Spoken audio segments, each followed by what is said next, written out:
Hi, in today's tutorial, I'm going to show you how to unfriend someone on Venmo. So first, if you're looking for an inside app tutorial or interface tutorial, this is not going to be the video for you.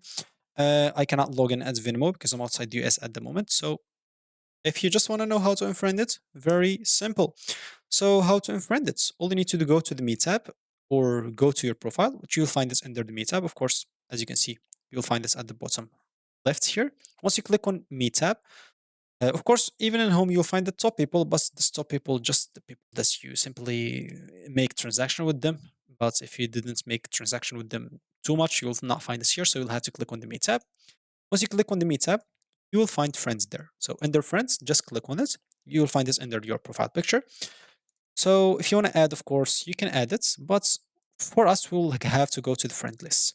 Once you go to the friend list, navigate through this friend list and click on the friend that you want to unfriend. Once you click on it, as an example, you will find an unfriend button. As simple as that. Very, very simple. And of course, if you want to make them private, you can click on the Me tab, click on the settings here at the top right corner, go to privacy, go to friend list, and make it private. Very simple and very easy. So normally instead of add friend here, you'll find unfriend, and yeah, you should be good to go. So that's gonna be it for me in this video. Thank you for watching and goodbye.